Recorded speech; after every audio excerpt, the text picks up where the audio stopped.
Olá pessoal, tudo bem?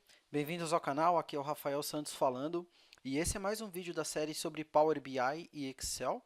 Hoje eu vou trazer para vocês aqui uma matriz de riscos, um mapa de riscos e vou mostrar como é que a gente pode fazer para criar um mapa de riscos usando dados do Project Online, né? Então os riscos que estão sendo catalogados para o nosso portfólio aqui com o Power BI.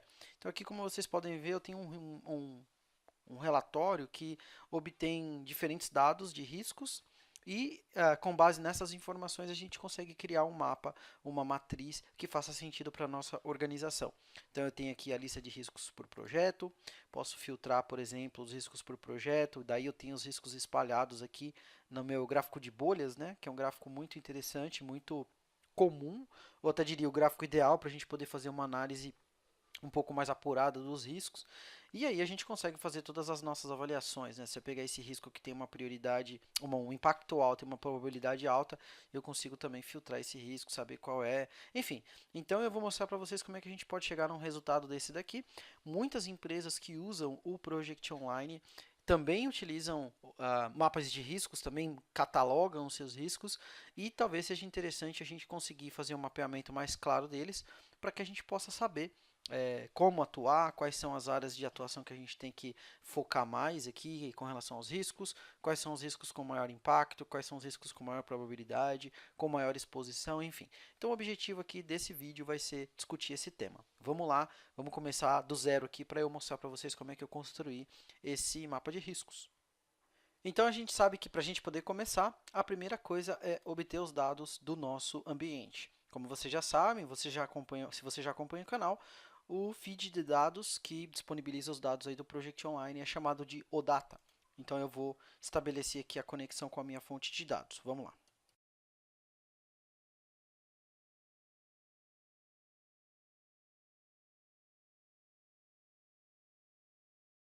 Uma vez estabelecida a conexão, o feed de dados que nós vamos procurar aqui dentro é o feed risks, tá? Então todas as informações de riscos dos projetos que nossa organização cataloga, essas informações vão estar disponíveis aqui na tabela de riscos. É a essa tabela que a gente tem que se conectar. Vou clicar em editar também para definir quais são as colunas que eu quero trazer, quais são as colunas que eu preciso trabalhar. Então vamos lá. E aqui eu vou selecionar as colunas para a gente determinar quais são as informações que são relevantes para o nosso relatório. Então, eu vou pegar aqui o Project ID, Risk ID, Assign to Resource, que é a pessoa para quem o risco foi atribuído, né? Categoria, custo. Vou pegar também o Due Date, que é a data de vencimento. Você tem aqui a exposição, você tem o impacto, também é interessante pegar o impacto. Depois a gente tem aqui o owner, que é a pessoa que é proprietária daquele risco, ou que vai ser afetada diretamente pelo risco, caso ele aconteça, probabilidade, o nome do projeto, o status do risco e o título. Bom, deixa eu só fazer uma revisão aqui para ver se eu estou esquecendo alguma coisa. Acredito que não. Então, baseado nisso, vou dar OK. A nossa lista ela vai ser reduzida e eu vou trazer os dados lá para o Power BI, para a área de relatórios, para que a gente possa construir o nosso relatório. Bom, a construção do relatório em si, pessoal, é uma construção simples, tá? Assim, a gente não precisa se preocupar muito.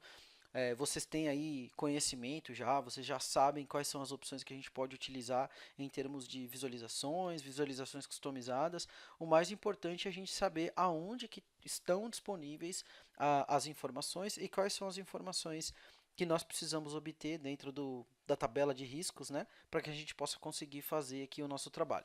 Nesse caso especificamente, eu vou criar um gráfico e vou explicar melhor a utilização desse gráfico e depois todos os outros a gente pode seguir o procedimento comum de criação de gráficos aí, a depender do que você queira utilizar, dependendo da informação que seja relevante para a sua empresa. Mas o gráfico que eu vou explicar é o gráfico de bolhas, tá? Então eu vou jogar ele aqui e vamos dar uma trabalhada com o gráfico de bolhas porque ele é importante.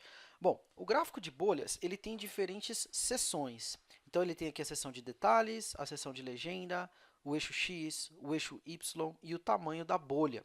Eu vou explicar um pouquinho também desse Tooltips, porque eu acho que é bem interessante o Tooltips para a gente poder aprender um pouco mais o que a gente pode obter quando a gente usa esse tipo de opção aqui. Mas, basicamente, o que vai acontecer? Em detalhes, eu preciso colocar alguma informação que esteja relacionada ao detalhamento do risco. Então, quando a pessoa estiver olhando o gráfico de bolha e passar o mouse em cima de alguma das bolhas, ele precisa saber algumas informações adicionais. Então, eu poderia colocar aqui, por exemplo, o título. O título é justamente o nome do risco, tá? Então, na tabela de riscos, título vai estar relacionado a qual é o nome do risco, como ele foi catalogado lá no seu ambiente. Depois você tem a legenda. No meu caso, por exemplo, digamos que eu queira classificar os meus riscos por categoria. Então, eu quero saber quais são os riscos que estão associados a uma determinada área, como eu categorizo os meus riscos dentro da minha empresa, dentro da minha organização. Então, na legenda, eu vou colocar a categoria. Depois você tem o eixo X e o eixo Y. Então a bolha, ela vai ser o tamanho da, não o tamanho da bolha, mas a posição da bolha, ela vai se dar de acordo com a intersecção, né, as coordenadas de eixo X e Y. Nesse caso específico, como eixo X, eu vou colocar o impacto, tá? E como eixo Y, eu vou colocar a probabilidade, que é quão provável o risco pode acontecer. Aqui eu já tenho a distribuição, então fica bem legal porque a gente consegue acompanhar a distribuição dos riscos. Só que o que acontece é o seguinte: quando você está utilizando uma matriz de riscos e utilizando o gráfico de bolhas propriamente dito, você tem que dar um peso para a bolha, porque se você não der um peso, o tamanho da bolha, todas as bolhas serão iguais. E aí você acaba não tendo, você tem a distribuição dos riscos, você consegue saber onde que eles estão concentrados dentro da sua organização, mas não faz muito sentido ou não vai ter uma visibilidade muito legal, porque nesse caso especificamente todas as bolhas possuem exatamente o mesmo tamanho.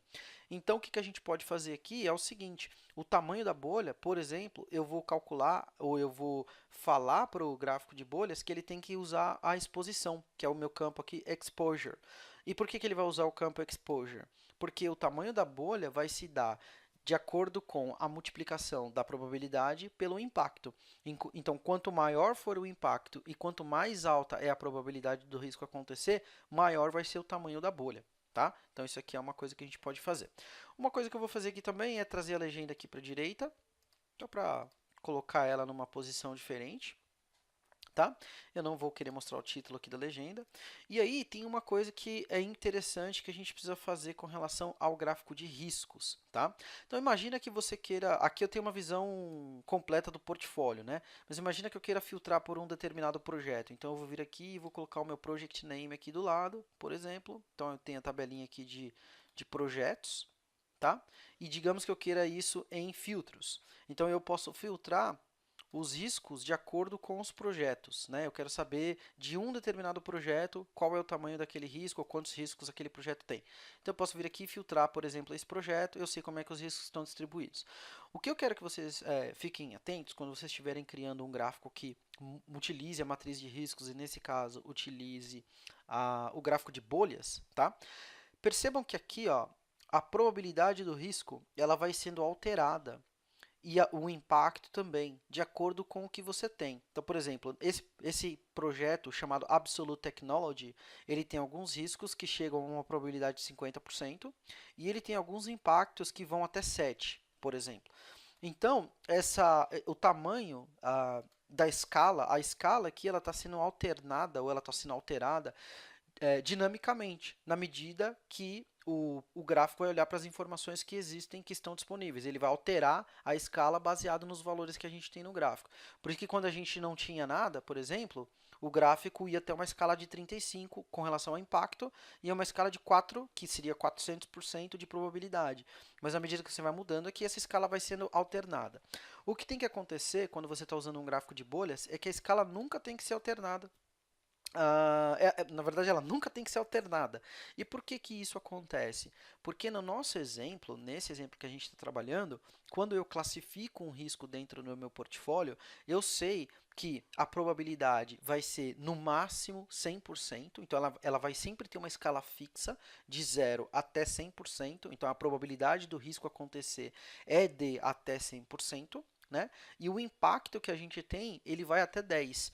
Então, os dados padrão do Project Online, ou a configuração padrão do Project Online, ela classifica o impacto dos riscos em uma escala de 1 a 10, nunca vai passar disso. Então, essa escala que a gente tem, ela não pode ser dinâmica, ela tem que ser fixa, porque eu tenho valores pré-definidos, tanto para probabilidade quanto para impacto. Tá bom?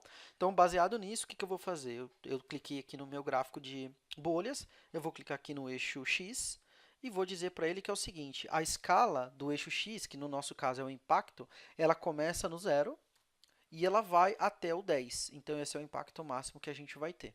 Tá? Posso determinar aqui tamanho, posso determinar a disponibilidade ou a quantidade de unidades que ela vai mostrar, né? O título e tudo mais, mas isso eu não vou mexer agora. Tá?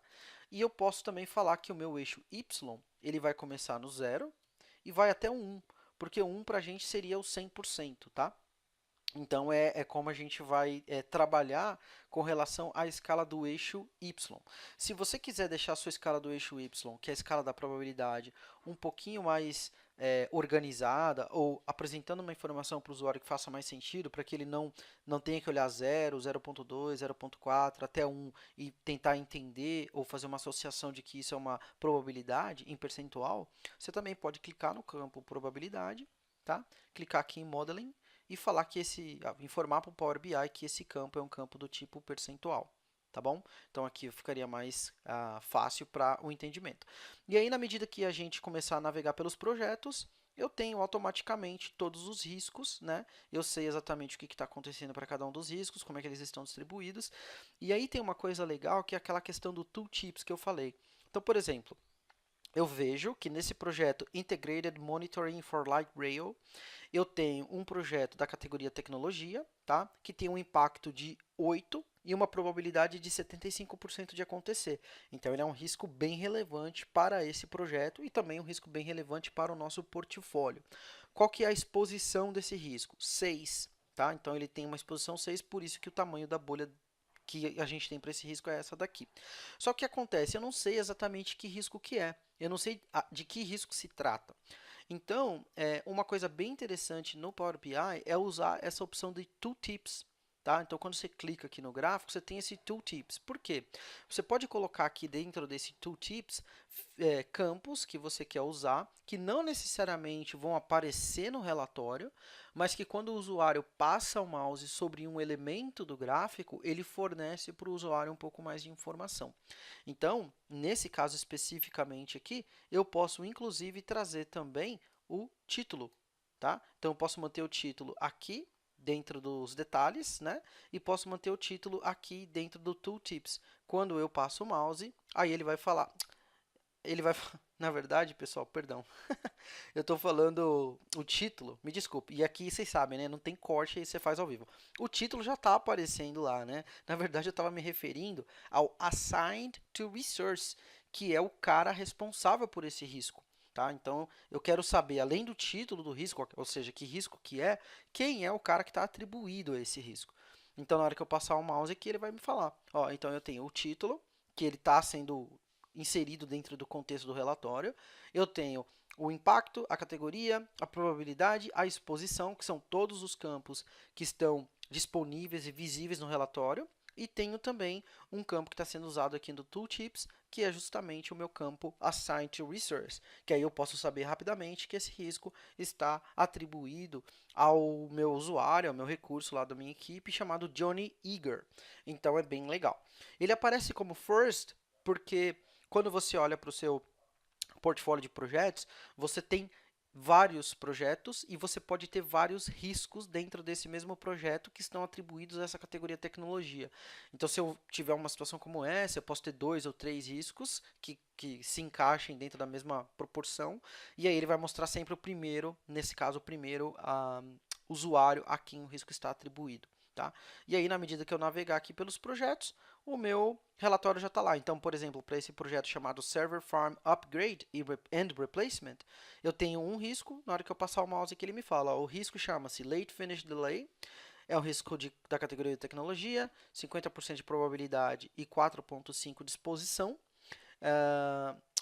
Perdão, 9 de impacto e 50% de probabilidade, com uma exposição de 4,5, e o meu usuário atribuído a esse risco é o Terry. Então, bem bacana como esse gráfico de bolhas trabalha aqui dentro do contexto do Power BI. Tá? E, claro, utilizando dados do Project Online. E aí, depois que você tiver montado o seu gráfico de bolhas aqui, daí você pode montar todos os outros elementos que você quiser dentro do seu gráfico dentro da sua matriz, dentro do seu mapa de riscos. Então, se você quiser, por exemplo, montar um mapa que te mostre os riscos, você pode vir aqui montar uma tabela, que é um exemplo que eu tinha colocado lá no meu relatório. E aí você vai ter coisas como o título, você pode saber, por exemplo, quem é a pessoa atribuída ao risco, você pode saber qual que é o due date, que é a data de vencimento do risco, né? Você pode saber o impacto, você pode saber a probabilidade, você pode saber o status, enfim, tem várias opções aqui. Na medida que você for filtrando pelos projetos, você tem o mapa de riscos aqui, e aqui embaixo você sabe exatamente quais são eles. Se você clicar, ele vai te mostrar as informações aqui embaixo também na tabela. Tá bom, pessoal? Com base nisso, lembrando, o nosso resultado, deixa eu abrir aqui o arquivo original. O nosso resultado poderia ser algo mais ou menos parecido com esse relatório aqui. Já deveria ter deixado deveria até ter deixado esse cara aberto, mas como eu falei, né? Os vídeos aqui acabam sendo tudo sem corte, então todos os erros que acontecem nos bastidores vocês veem, porque não tem bastidor, tá? Vamos direto. Mas esse aqui é o relatório original, que tinha um mapa de riscos, e eu coloquei várias outras coisas. Eu coloquei um mapa de um gráfico de mapa aqui em cima, gráfico de árvore, né, no caso. Eu tenho aqui a minha matriz, eu coloquei aqui opções de filtro com slicers, eu coloquei a tabela completa dos riscos. Aqui eu coloquei uma formatação condicional, né, quanto maior a exposição, ele vai deixar mais laranja, quanto menor a exposição, ele vai deixar menos laranja, então o tom de laranja vai abaixando. O número de riscos eu contei, o impacto médio, então se eu olhar para o meu portfólio, eu sei que dentro do meu portfólio o impacto médio dos riscos é de 5,72 e o custo total deles é de R$ 1.230.000. Aí eu vou ter condições de filtrar aqui por projeto, fazer o que eu quiser, baseado na minha necessidade. Beleza? Então é isso aí, pessoal. É dessa maneira que a gente usa que a gente pode montar, é uma sugestão para a gente montar aí um mapa de riscos dentro da nossa organização. E também aqui as dicas aí para a utilização do gráfico de bolhas. Eu vou procurar falar um pouco mais sobre algumas dicas na construção de relatórios que eu uso no meu dia a dia. Então, algumas coisas que são importantes, que eu acredito que vale a pena a gente dar uma olhada e levar isso em consideração para a montagem de relatórios que sejam bons, que apresentem boas informações, mas que também sejam agradáveis para o usuário, né, navegabilidade e aspectos visuais. Eu vou começar a falar sobre isso aí, talvez, nos próximos vídeos que serão publicados. Mas é isso. Por hoje era isso que eu queria compartilhar aqui com vocês. Espero que vocês tenham gostado desse vídeo. Se você não era inscrito no canal, se inscreve aí, sempre tem coisa, sempre tem bastante vídeo sobre Excel, sobre Power BI, sobre Project Online, são as ferramentas de produtividade e gerenciamento de projetos da Microsoft com as quais eu trabalho. Se você quiser algum vídeo especial, se tiver alguma coisa que você está querendo fazer aí dentro do seu trabalho e você queira compartilhar aqui nos comentários também, compartilha aí, vamos trocar ideia. Beleza? Então eu vou ficando por aqui, um grande abraço e até o próximo vídeo.